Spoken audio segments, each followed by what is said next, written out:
I love making dumplings. I love eating dumplings. I love all Chinese food. But if I've got a great recipe I make at home, I've made for the last 20 years. I'm a dumpling, I tell us, I'm a dumpling whore. Hey, it's Nate DiSarro, and welcome to Titans of Industry, the podcast where I talk to industry leaders and innovators who are at the top of their game and leading the pack in their fields, uncovering some of the best stories in today's business landscape. In this episode, I speak with Kevin Shalin, food reviewer and blogger for The Mighty Rib. He's a beloved icon in the Little Rock restaurant scene and prides himself on authentic, unbiased chronicles of local cuisine. His work has been featured in publications like Only in Arkansas, Arkansas Times, and AY Magazine. The Mighty Rib Facebook page has an estimated monthly reach of about 500,000 viewers.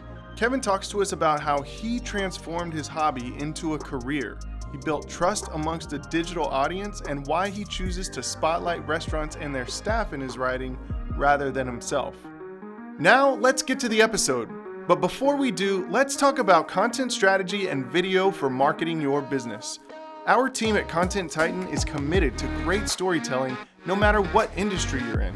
It's crucial to engage, entertain, inform, and captivate your audience, and video is the best way to do it.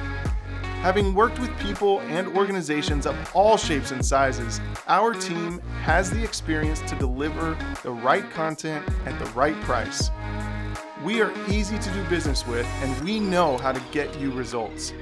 Visit contenttitan.co to learn more. Now here's the episode with Kevin Shalin. Kevin, thanks, man. I appreciate you jumping in and hanging out with us on the podcast for the day.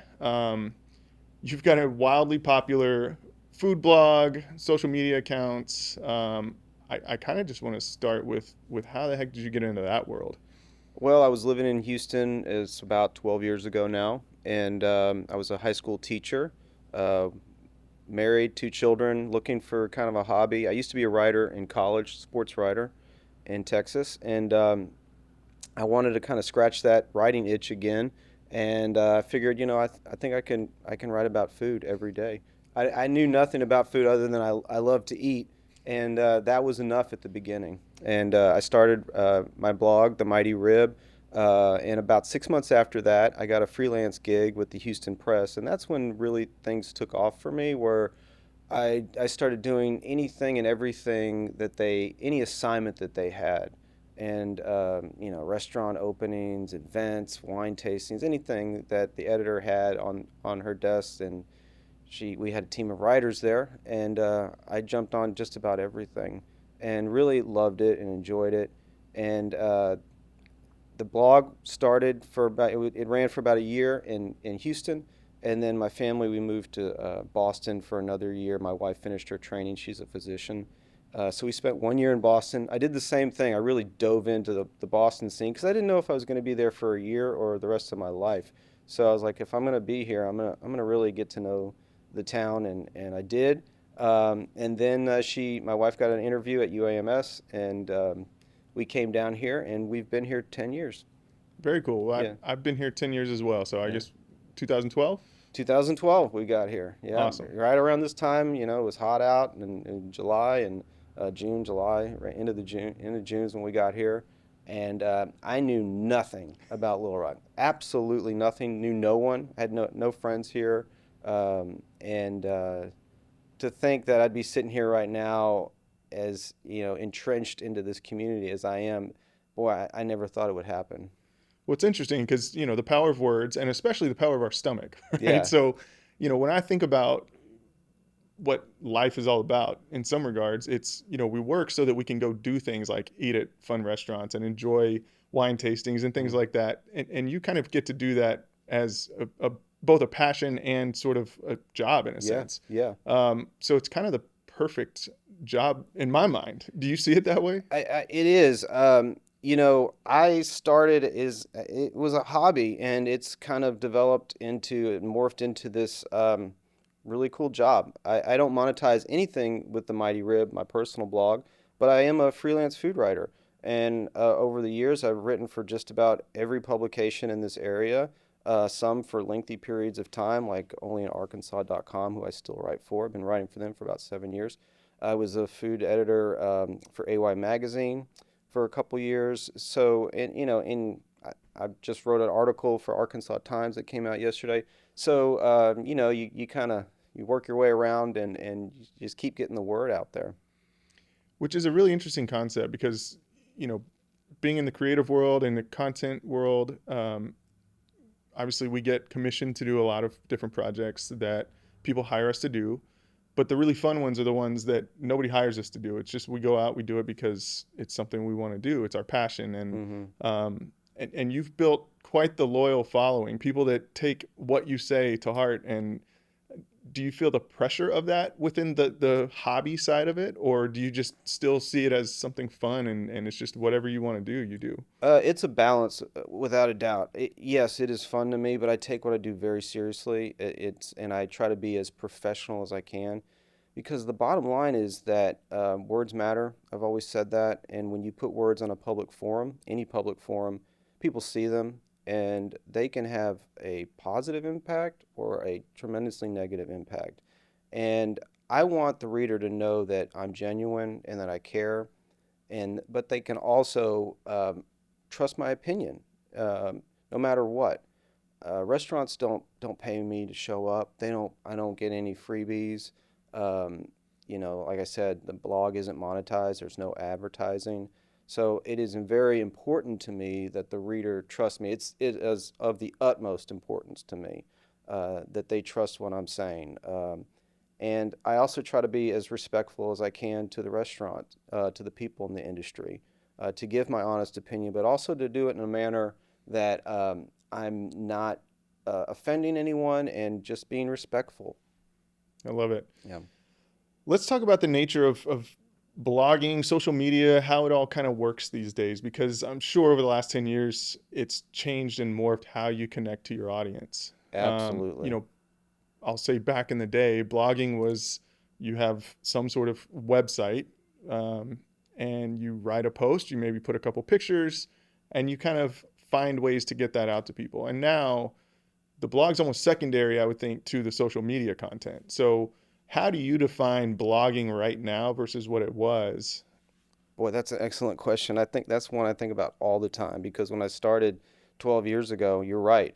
First thing I did was jump online and find a blogger site that was free that I could start my website. And I wrote every single day. I had an entry every single day. And if you go on my actual site now, themightyrib.com, I haven't posted something in months and months. It has changed significantly. It is all about short snippets. It's about videos. The reader does not have a very long attention span anymore. Podcasts have taken over. So as someone who is quote unquote a blogger, I think the main thing is you have to, if you want to stay relevant, you have to keep adapting, and know what your audience wants. One of the things that I realized early on, and this has just gotten more and more the case, is that I keep my writing short and concise. I think the reader wants to know, they want to trust me. And if they trust me, they don't need 1,000 words to prove that they can trust me. They just need to know, do I need to go to that restaurant?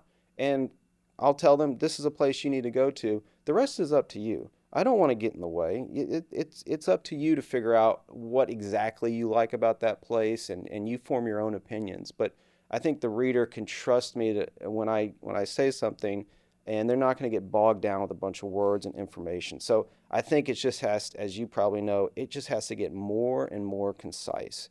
And now videos have taken over.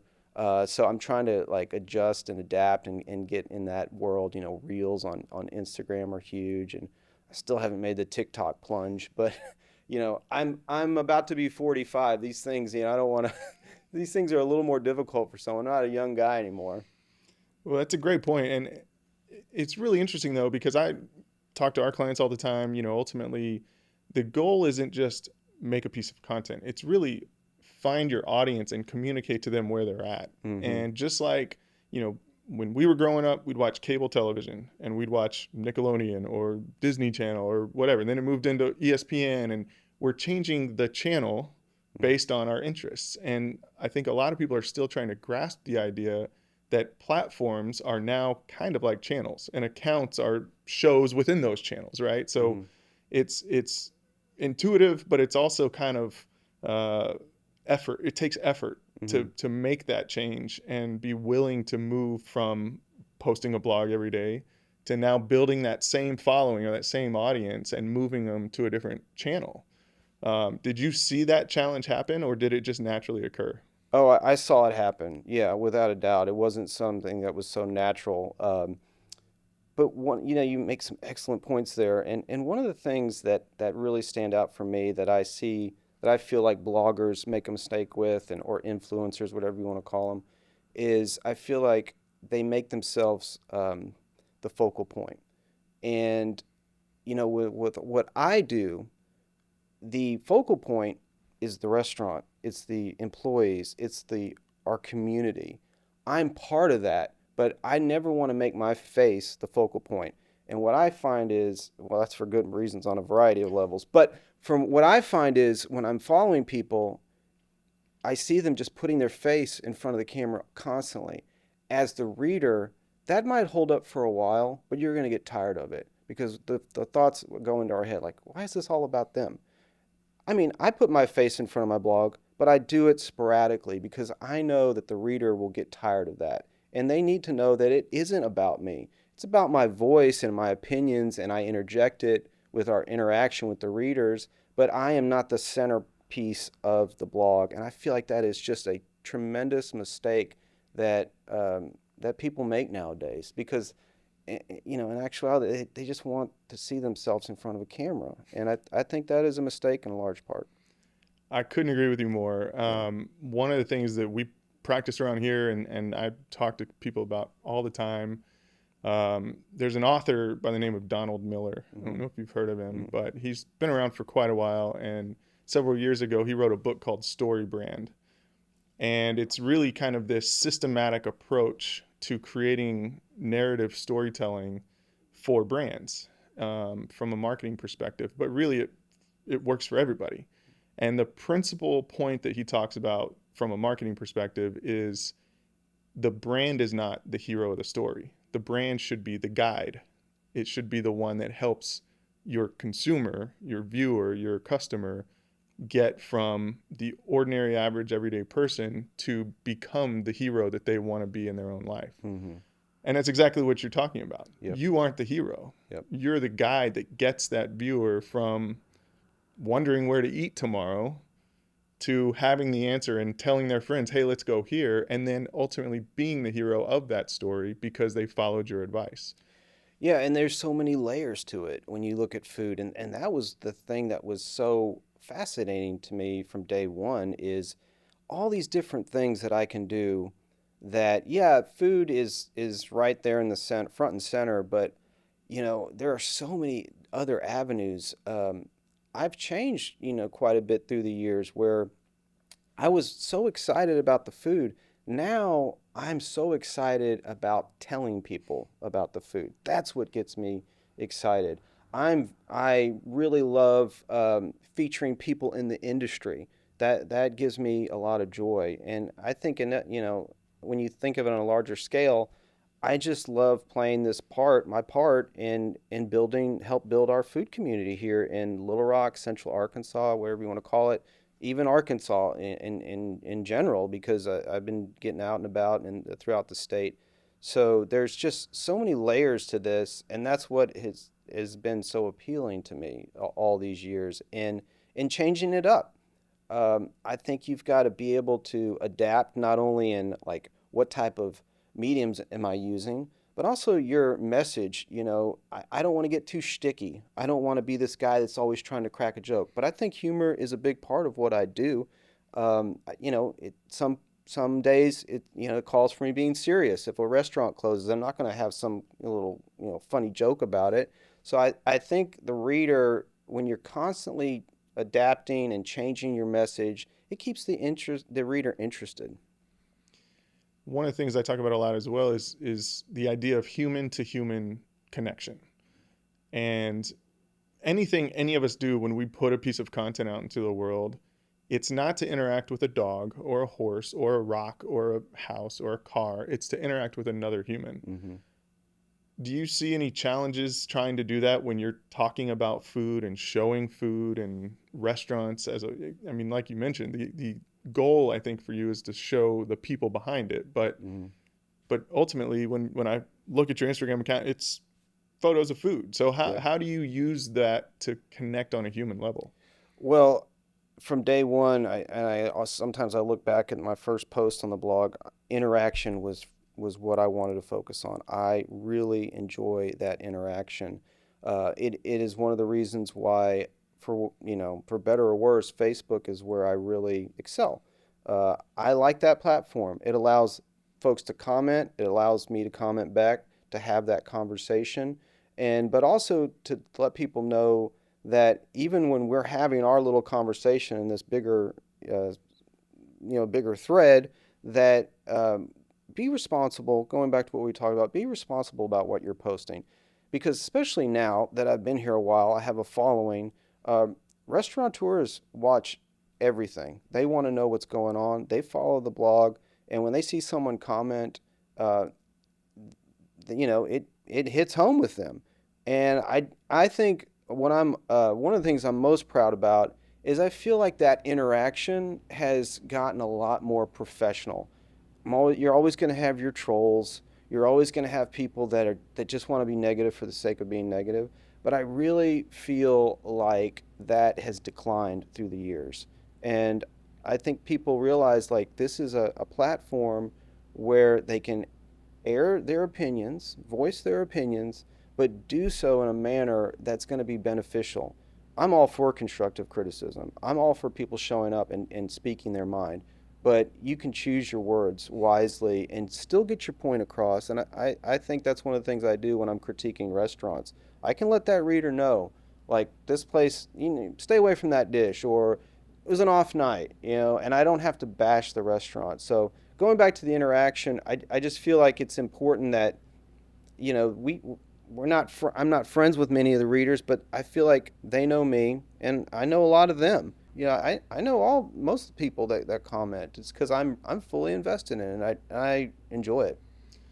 Which brings up a whole other piece of the conversation that you talk about changing platforms and everything else. Now we've got the metaverse, right, where Mm. people kind of interact on a digital level and they never interact in human capacities. Yeah. um, do you see that becoming a way to have the blog kind of connect to more people? I hope not. If I write something, eventually I'm gonna have to face the music. If I write something about a restaurant or an owner, eventually I'm gonna run into that person in Kroger, and I've got to be able to stand behind my words and not worry about their reaction, what they think, because I'm comfortable with what I think. And I think that connection, that human connection, is very important, especially in a town the size of Little Rock, which is something that has always been appealing to me. I love the size of this town. I call it a town because when you grow up in Houston, Texas, most of your life, um, they have suburbs that are 10 times the size of Little Rock. I love living in Little Rock because I can see when I post something, I can see it helping change the community. That in Houston and when I was in Boston, it's hard to see that. So I want to be able to connect with the audience. I don't want to just hide behind a computer screen. I want them to know that I'm a real human being that cares. That personal connection is very important to me. All right, let's talk a little bit about being kind of the other side of it, the professional food writer that gets paid to write. Do you have to switch one side of your brain off and switch the other one on to kind of remember that you're doing now a commissioned gig as opposed to the side hobby? Is there a difference in the way you communicate, or is it the same person, the same message? You just draw a line down the channel that it's being distributed on. I think it varies from publication to publication.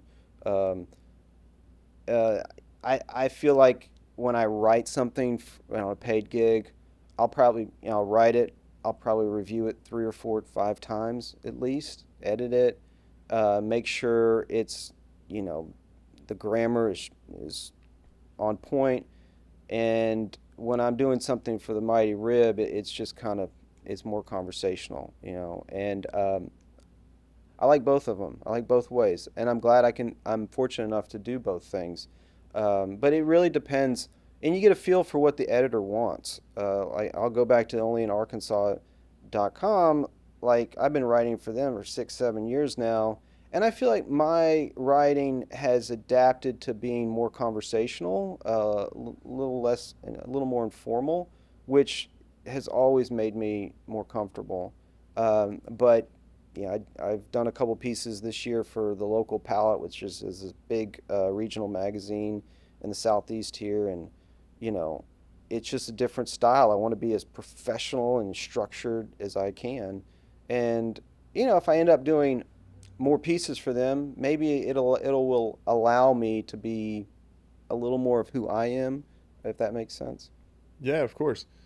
Um, all right, so you've got this weight of people listening to what you say and taking it with you, but then that also provides another interesting dynamic to your influence, and that's your ability to do things with nonprofits and other organizations that help people who don't have the luxury of going out to eat. So talk to me a little bit about some of the other things that you're involved in, and kind of how you got connected.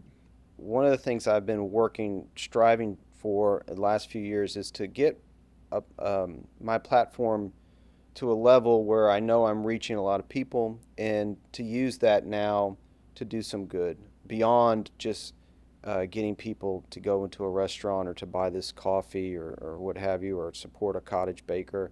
I really want to start shifting it to getting involved in some nonprofits. Last couple of years, I've been working with the Arkansas Hunger Relief Alliance, who they have their big event tonight, by the way, serving up solutions. Give a little plug for that. And I just in the last couple of months have gotten involved with the Ronald McDonald House, the local chapter, and yeah, I want to focus on either kids or fighting hunger or combination of both. And it's just really nice now to have the platform that when I post something, it I can get some people on board, or I can get a company to donate something. Whereas I'm not like begging them to do it, and I'm not like, oh, this is who I am. This is what I do. I don't have to explain myself as much anymore, and that makes such a big difference. And I don't get caught up in the numbers and like how many people I have, how many Facebook followers or Instagram, but it is important to me now that I've reached a stage and I am part of this community, and I can make an impact in areas. If I want to get passionate about nonprofit work, I can do that now, and I can feel comfortable about it, and that is so enjoyable for me and so rewarding. I love it. Um, what's the ultimate sort of when you lay down at night? What runs through your mind on what a successful day looks like? I always think like, did I do at least one thing that I helped somebody in some manner? It could be tiny. Um, Someone reached out to me last week, and she was looking for a bartender job. And part of me just wanted to gloss over it and say, it's just one person that is looking for a bartender job. I'm not going to put a post out that says anybody hiring for a bartender job. I've done things like that, but I didn't want to do it. And then a day or two went by, and I said, I need to like make an effort here because this could really help somebody. And I saw just a random person who I follow in the industry. She posted a job, a bartending job. I knew it was a good bartending job. So I screenshotted it. I actually reached out to the person and I said, I think this is a good position. I think you should go for it. And she's like, thank you. I didn't hear back from her for a week. Well, she replied yesterday and said, I got the job. I just want to thank you. I mean, something like that is just like as good as it gets for me. And if I can do like one thing like that a day where I can feel it's like kind of rewarding and I can feel good about things, that really is my goal. I mean, I don't look at it in anything beyond that.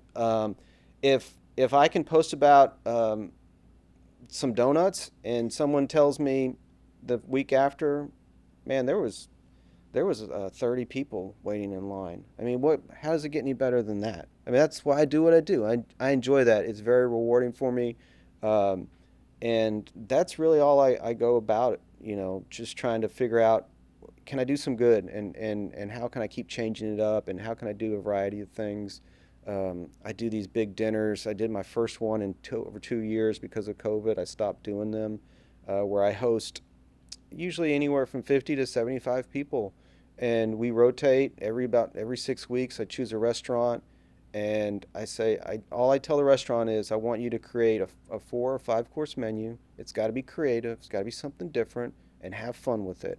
And I'll make sure 50 to 75 people are there. I'll collect all the money. You don't have to worry about All you have to worry about is hosting us, is cooking that food. And chefs usually get pretty excited about that because they're tired of cooking the same thing. And it's just a wonderful event. And those are the things that I enjoy doing. If I can string together 6 or 7 of those things at once, where I'm thinking about them and doing a podcast like this, those are the things that really excite me. And if I was just sitting down and doing the same thing over and over again, I'd get tired of it. But I really like mixing it up, and it's so enjoyable. I love that, and that's truly the power of A, social networking, and B, influence. Hmm. And thankfully, you use it for good, Yeah. because I think there's a lot of people out there that take advantage of that influence and don't necessarily do evil things with it, but they don't do anything good with it. Yeah. Um, I want to talk a little bit more about these kind of group dinners, especially like you said, for 2 years we were kind of locked down on Hmm. doing fun things like that, but also community changing things, because I've always been a big believer that community and life happens over food, Hmm. and there's plenty of other experiences that we do, but nothing really gives us the opportunity to build relationships, create communal bonds like having a meal together.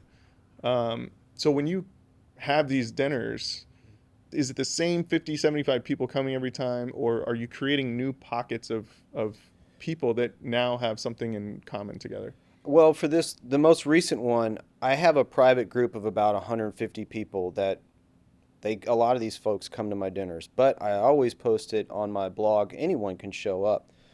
But through the years, I would say at least 75% of the people attending, they're regulars. One of the reasons is it sells out. These dinners sell out in about 10 minutes. And so they know, like, if I want a ticket, I got to jump on it. But I really love when someone new shows up, because that can kind of get them immersed in what I'm doing and what we're trying to create.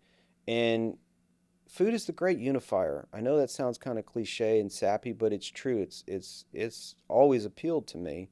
And I'll give you an example. Like, so the first dinner we did coming back from COVID, last Sunday, it was at Brewed and Barley, one of my favorite new restaurants. I think it's one of the better restaurants in this area, period, not just new. And we had 52 people there. It could have been bigger, but I just don't want it to be bigger. You lose that intimacy. And it was great. They went above and beyond. We had beer pairings, and we had the whole restaurant. It was on a Sunday when the restaurant's closed, so it was a private affair, and the food was great, and that's wonderful. But the highlight for me of that evening is, the chef is talking about each course, and at the end of the night, I get up and I thank the chef, and I thank everyone for being there. And this Chef Brain McFadden, he brought out his entire crew that worked that night. And he didn't just get up there and say, "Hey guys, great job. Everyone give him a round." He told stories, and it allowed the diners to really connect with the restaurant in a way that you just can't when you walk into a place on a typical night. And to see that these are humans, and they care, and it is a very difficult thing to pull off a 4 or 5 course dinner. It's not just the food just shows up and think that's it. Planning, hours and hours of planning, execution, getting the right ingredients, hoping the ingredients get delivered properly, especially nowadays. So I think it was very important for the diners to see that, and um, and to make that impact, and to just have a better understanding of what it's like when they go out to eat. And when they see the humans behind it, when they hear the stories, maybe they'll be a little less likely to complain on social media or and do it in complain in a manner that's unprofessional. So that is a really good part of these dinners is yes, bringing people together, but also letting them see the other side, kind of behind the curtain. That wraps up basically my entire life passion all in Yeah, one thing, which is great storytelling, human connection, and good food. yeah. And um, I'm getting more and more jealous of the fact you get to do this all the time. So we may have to just change directions completely in this conversation. Yeah. But I think that's amazing, and I think first of all, I need to get in this group so I can Yeah. I'll add you. I'll get add you to right invited after the next interview. time.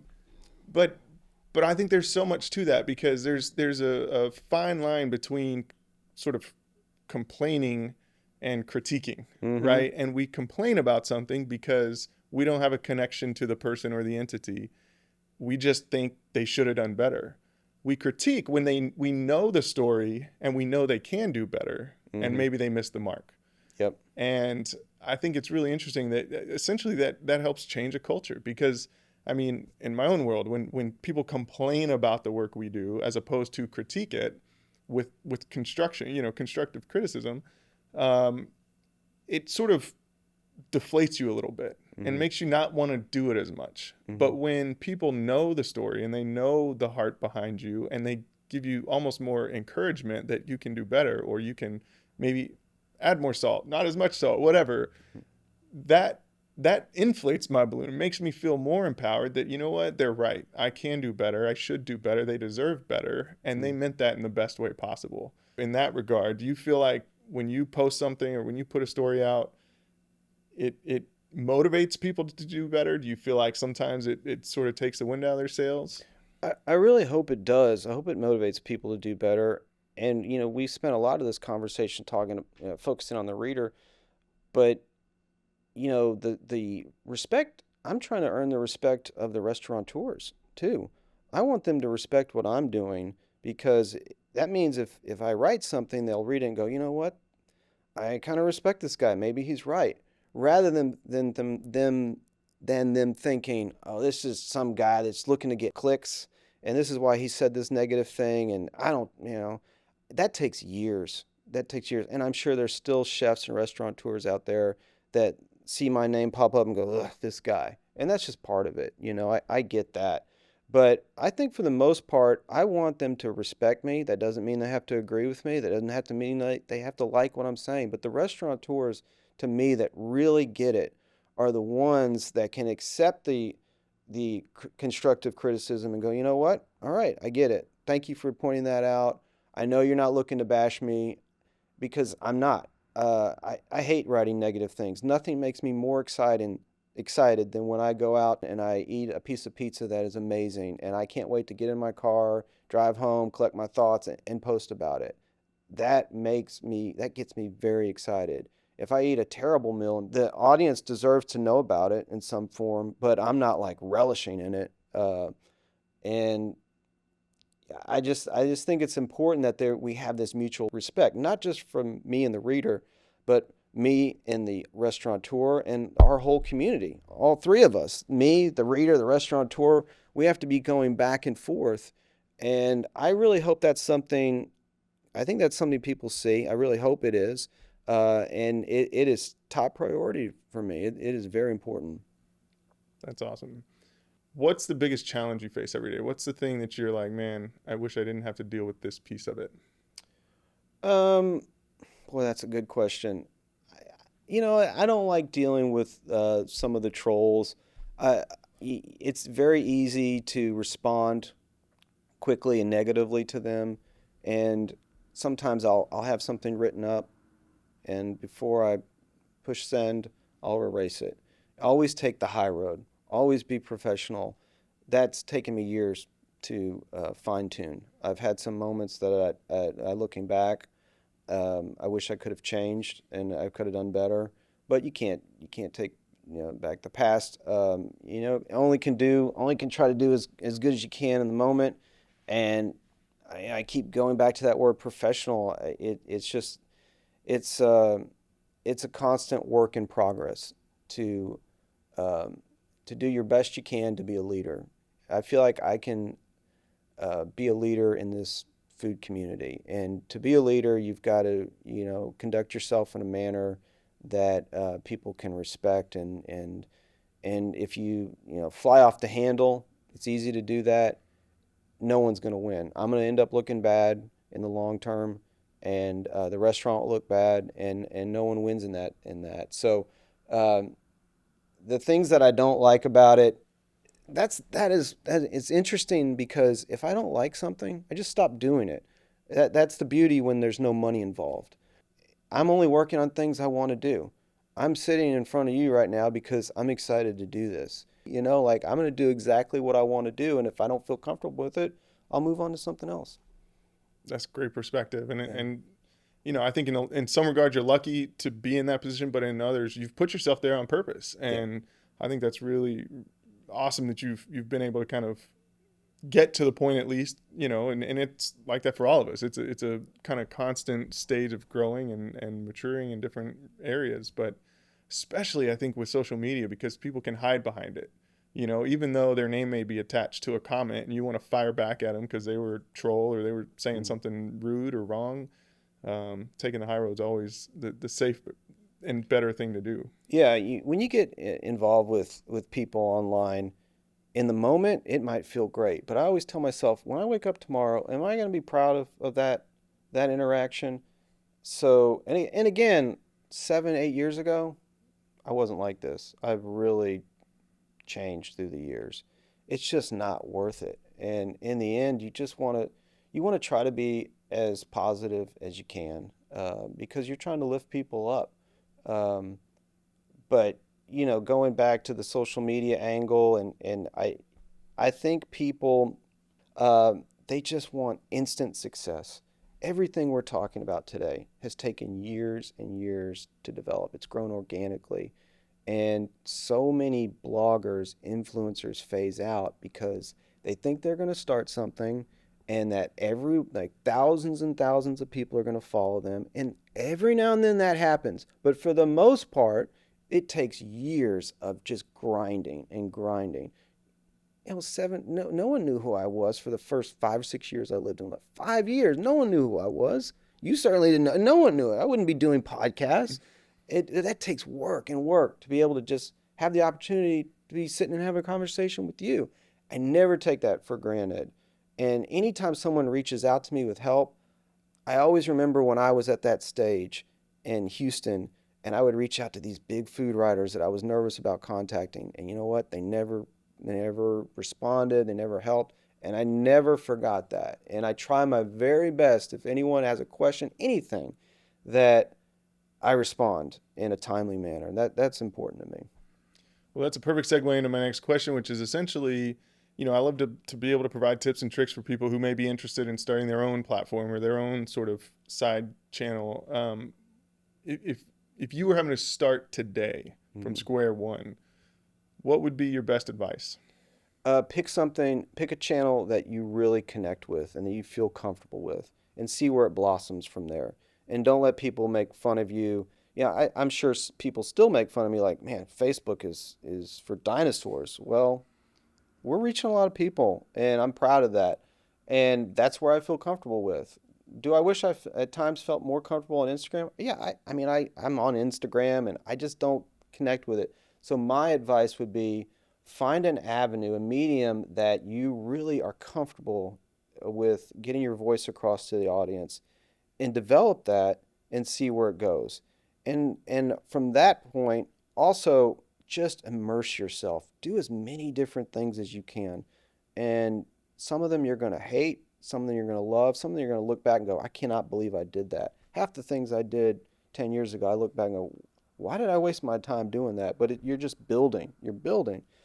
And that's what I would encourage folks to do. Do something you really love. Do it for the enjoyment. Don't do it for the appeal of reaching a lot of people. Again, the first year I did my blog, I reached like literally 4 people. Seriously. And I didn't care because I was writing, I was going to these events, and that's all that mattered to me. And everything else came eventually because I stuck with it. And so many people don't stick with it. They do it for about 4 or 5 months. Oh, I don't have 5,000 followers? What? I thought this was the internet. I thought I could just snap my fingers. No, you got to grind. And that grind also has to be kind of fun too. That helps. So, I love the mentality that uh, an overnight success started 5 years ago. yeah. You Yeah. know, it's like, Yeah, people are like, man, you've got all these followers. Yeah, that if I could show, I'll show you the stats of how long it took me to build that. Basically, like 10 people a day.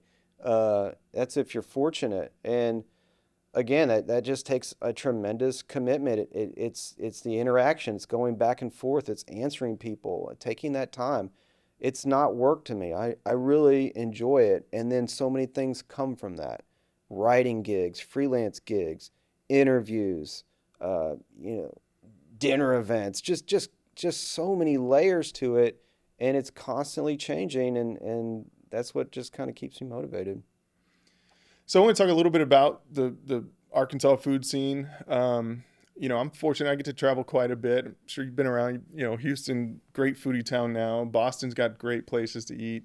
Um, I was just in Charleston, amazing food in Charleston, Italy. I mean, like I'm very fortunate that I don't go Yeah. too long without being around great restaurants.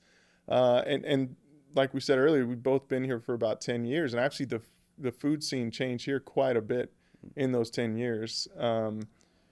Talk to me a little about the comparison of the Central Arkansas food scene to, Boston, Houston, other places. Like, what do you see from a quality perspective or unique atmosphere perspective? Yeah. So again, you got to go back to the size. So we're a small town, 200,000 in the area, six, 700,000. I think if you make a decision to live someplace, you need to embrace it and see all the wonderful things because you chose to live there for a reason. That's the way I kind of went into with Little Rock. But for our size, I think we're doing pretty darn well, honestly. There is a lot to be proud of in our food scene here.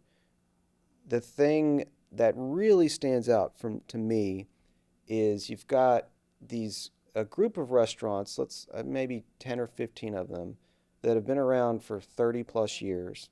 The Trios, the Brave News of the world, the Black Angus, which I just popped in for lunch yesterday, um, Faded Rose, Doe's Eat Place. These places are still as popular as ever. And when I write about them on the blog, people still go crazy for these places. And I love that. I think it's just as important to go crazy over a place that has been open 40 years as it is from New Kid on the Block.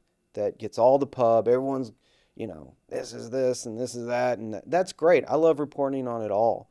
Um, but I've always really been impressed with our food community, with how they've embraced these restaurants that have been here for a long time. And these restaurants, the reason they are still in existence is one word, it's consistency. Trios is not reinventing the wheel. They're not going to be confused with upscale fine dining. But I've never had a bad meal there. I've never had a bad meal at the pantry. I've eaten at the pantry, I don't know, probably 100 times in my 10 years. Never had a bad meal there. I had bad meals everywhere. And their consistency that they show is why they are so embraced by our community. And I love that. But I love our new restaurants. I wish we had more chef driven places. If I had to be completely honest, I feel like there is this shift now, and I'm sure COVID has not helped with this, where we're going to fast casual more than ever. But I would love to see a couple more chef driven restaurants pop up. I think we're going to have one next year in George's in the Heights on Kavanaugh. But once it does get built, I'm cautiously optimistic that that might be one of those chef driven restaurants to get excited about. All right. Well, I have to ask because everybody wants to know, I but know. if you had to pick a Yeah, favorite, very good. and here's the thing, I kind of categorize experiences with restaurants into three different categories. One is atmosphere. Mm-hmm. Two is, of course, the cuisine, the food, the preparation, the dish, the taste. And then three is the chef or the staff or the people that make the restaurant what it is. So I'll give you three answers. Okay. but how would you answer based on those three categories? Well, I always kind of think of it in terms of almost like price point and like upscale or just more of a neighborhood type joint. Um, so if I'm going like where you can just show up in t-shirts and shorts, um, I love, and it's not even really technically a restaurant, but I love going into K Hall, produce and grocery store. And they have a little area where you can, a counter area, you can walk up and you can order hamburgers and fried catfish and fried pork chops. And I love that. You can just stroll up there and order anything you want, and then you can do a little grocery shopping. And you've got like such an essence of that neighborhood there. And that place has been there, I don't know, for 50 years at least. So going back, it's another historical place. I love K Hall. I love feeling the vibe in there and being around folks and just that energy. So K Hall definitely stands out for me. I love the hidden gem, and there's not a more hidden gem. I'm going to give you two hidden gems. I'm going to end up giving you four places. Break the rules, man. All Do right, it. break it. The ultimate hidden gem for me, I love Mexican food. I'm from Houston, is El Palenque. I've been writing about them for years. They're tucked in off Rodney Parham, and that is the ultimate hidden gem. I think it's the best Mexican food restaurant in the area. Now, is it more authentic Mexican or Tex-Mex style? I would say it leans kind of more towards Tex-Mex. Um, Best enchiladas, great burritos, and they've expanded. I think they used to get angry at me when I'd write about them because they were this tiny restaurant, but now they've kind of doubled in size, so that's good. Uh, One place I love recommending to people is Milford Track. I could give you the address, and you still wouldn't be able to find it. That's how much of a hidden gem it is. But they still do. They make their own pasta to order. What place does that? They make pasta to order, like from scratch. That's a great story to me. That's exciting. Those are those little things that I really love reporting on. And finally, I have really been impressed with Allsop and Chapel in downtown here. And one of the reasons that I've been so impressed is when I first went there, I'm going to say almost probably 4 years ago now, 3, 4 years ago, I didn't have a good experience and had a bad piece of fish, just wasn't great. And I didn't go for about a year. And that's a thing about the blog that I really like is that I kept listening to people. They kept posting like, I'm having a great meal, I'm having a great meal. Well, after you hear, 50 people who you trust and respect speak glowingly about a place, I'm ready to get back on board and see what, maybe it was a bad night. Maybe maybe they have a different chef now. And it's turned into one of my favorite restaurants. I had that same experience happen at Ciao Baci, where I didn't have a good experience at first. I think it's, both those places I would put in my top five right now. Um, I can't imagine having a better steak in Little Rock than Allsop. Their filet is fantastic. It's a great experience. It's an upscale vibe, but it's still Little Rock, so it's not too hoity-toity. But those are the places that I love that, maybe I didn't have a great experience the first time around. I listened to the audience. They told me to give it another shot, and I did, and it's been great ever since. So I think I ended up giving you 4. I could go on I'll all take day. it. You know what? I'll take the long list. Yeah. I love to obviously eat out and try different foods. Half the time I feel like I keep going back to the normal places that you just kind of know and trust. It's funny, my probably favorite just go-to dish in Central Arkansas is, and it's at both Cheers and Samantha's. You know where I'm going? Yeah, I know where you're going. The The chopped salad. salmon salad. The salad. Yeah. But I don't know. It's so good. It's always fresh and it's always just Yeah. on point and consistent. Like you said, I mean, the Yeah. consistency is always there. So, it's got to be one of my top, probably 3 dishes in Central Arkansas, which is ironic, but It's such a well executed dish. It's beautiful and it tastes great. And yeah, the thing about restaurants like Cheers, you get in such a zone with what you like. And the last time I was there with my youngest daughter, I forced myself to order something other than the salmon salad. I like forced myself to do it just so I could be a little more well-rounded writer about a restaurant.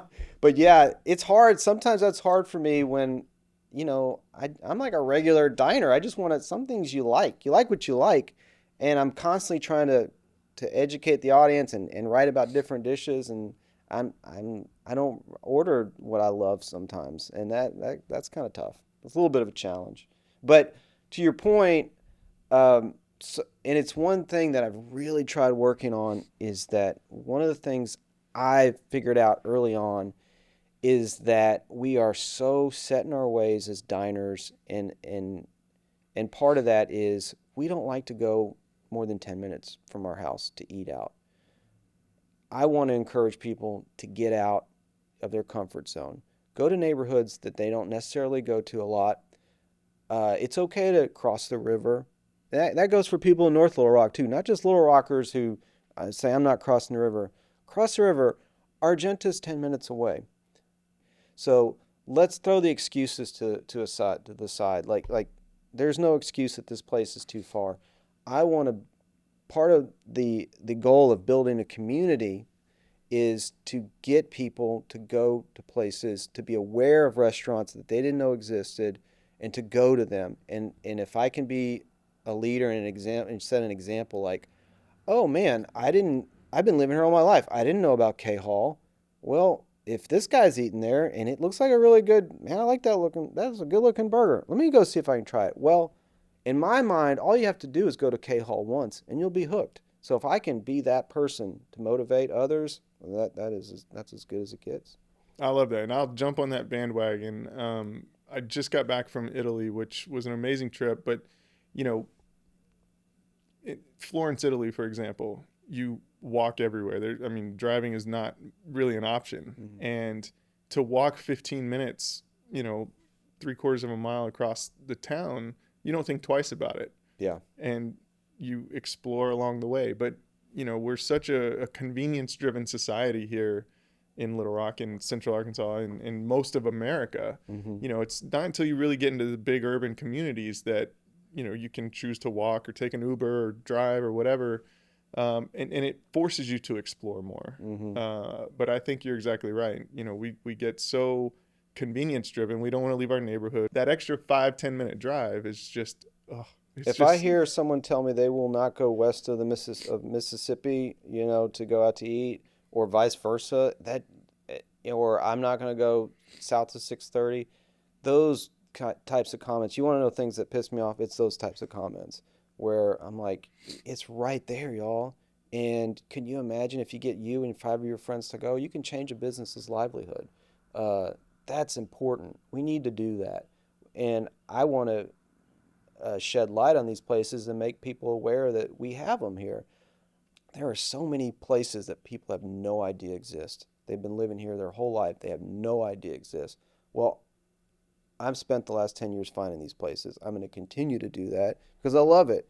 And I want to let people know about them. That is, again, I go back to the word rewarding. I mean, when I go into off baseline and find a taqueria and write about it, and then I get people that are not used to traveling to that neighborhood, that's where it's at for me. I really love that.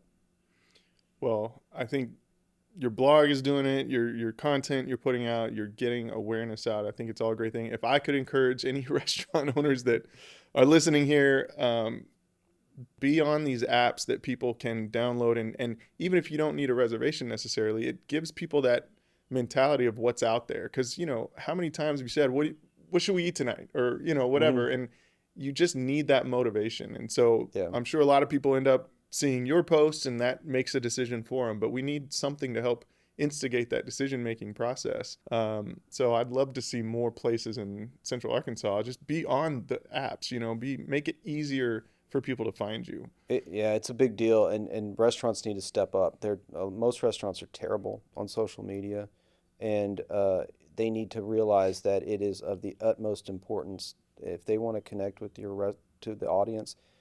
I see it all the time. Restaurants think they can open and they've got great food, and that's enough. It's not enough. You need to value reaching potential customers more than just about anything.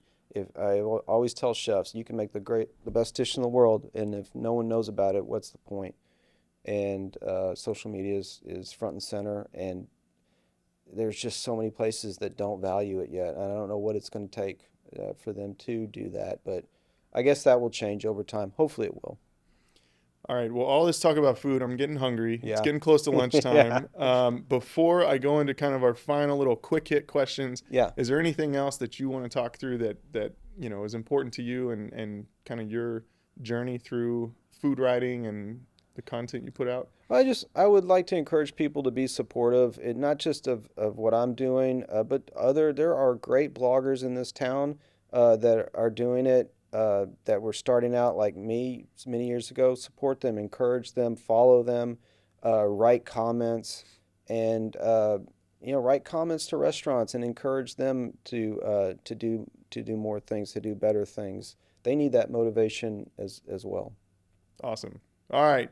Few quick hit questions and we'll go find a tasty lunch spot. Yeah. What's the best or latest book you've read or received? Oh, the best book I'm a sports guy, and I forget the name of it now. I just read it, but it's the history of pitches in baseball, and you learn about every pitch that's ever been thrown, all the intricacies, and I just kind of am fascinated by that, and that's the baseball nerd in me. So I can't even remember the name of the book, but if you ever want to know about every pitch that's ever been thrown, knuckleballs and splitters and sinkers, there's a book out there for you. Interesting. Yeah. Very cool. What is part of your daily routine that you have to do? Daily routine, a big part of it is I usually spend an hour and a half, maybe 2 hours at a local coffee shop and doing my writing. That has especially developed because of when COVID, I was kind of locked into the house, and now I just want to get out. I love that energy. I love being and it's just easier for me to work and write being in a coffee shop. So if you see me out and about, it's usually at a coffee shop. I rotate just because I like to spread the love. Guillermo's, Nexus, Fidel and Company, those Mugs, those are the places I like to work. Love it.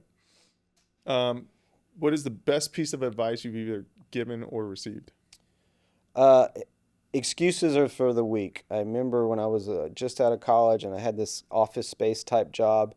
One of the sales guys, I was trying to get out of doing something. He's like, Shalin, excuses are for the weak. And I think about that quote all the time. Like, you just got to power through. You don't need to hear the excuses, and just do what you need to do, and don't make any excuses. Love it. Do you have any newly formed habits, especially coming out of the COVID era? Oh man. Besides Wordle, I do the daily Wordle. I really look forward to that. Gosh, I wouldn't say I have any new habits. I'm so immersed in this food stuff. It's hard to take on other things. Totally get that. All right, if you wrote a book, or if you could have a big billboard on 630 with a message on it, what would the title of the book be, or what would the billboard say? But if it was on the side of 630, I want something that says like "Eat Little Rock." I want people to know that embracing our food culture has a far bigger impact than just food. We're building a community here, and food can shed a light on a city and affect other areas profoundly. I'm a believer in that. But, I want people to really embrace our dining scene here, and whatever that is. And it's not just restaurants. It's our local bakers. It's the bakeries, the cottage bakers, the coffee shop owners, the farmers. My gosh, the farmers markets. There are so many levels to this that go beyond restaurants, and I just want people to embrace them all in some capacity. Love your passion for it. All right, what's the best thing you've bought in the last year for less than $100? A juice squeezer at Eggshells. I saw it and I said, "Yeah, how do I not have that gadget?" And now I love it. It's pretty substantial. You can juice a lime, and it's good. I just bought that. I know you like sports, but what about music? Do you have any favorite artists or musicians? Absolutely, Pearl Jam. I've seen them in concert many times.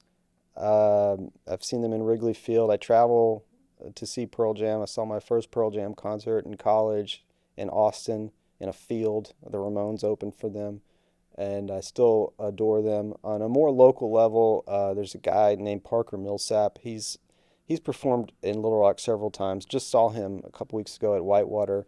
And somehow I lucked into he's doing a house concert in a couple months here in Little Rock. And I'm really looking forward to that. I signed up got on the list for that. So those two are two musicians that I adore. Well, I saved the best for last. We already talked about restaurants, but what is your favorite food or dish? Boy, I love Chinese food. That's nostalgic for me. We didn't eat out a lot when I was a kid. When we did, it was Chinese food. So I love a good dumpling. That's probably my favorite thing. And I just broke the news this morning that Threefold their second location's about to open in a couple weeks, and that they're all about the dumplings. I love making dumplings. I love eating dumplings. I love all Chinese food. But if I've got a great recipe I make at home, I've made for the last 20 years. I'm a dumpling whore. I mean, that goes beyond that. Every country has a good dumpling, right? You go to Italy, they got the ravioli. You go to Poland with the pierogi. So I am just I embrace the dumpling format. So, but pot stickers, whatever you want to call them, that's what I love. I love it. Yeah, and I saw that about Threefold. I think now West Little Rock doesn't have to come downtown, so they're happy. They're very happy about that. Very happy. Yep. Awesome. Well, Kevin, this has been fantastic. Yeah. I am extremely hungry and can't wait to try some new stuff. But thank you so much for jumping in here. Thank you for having me. It was a pleasure. If you liked this episode of Titans of Industry, head to contenttitan.co/podcast for more episodes or subscribe on your favorite podcasting app. Thanks for listening.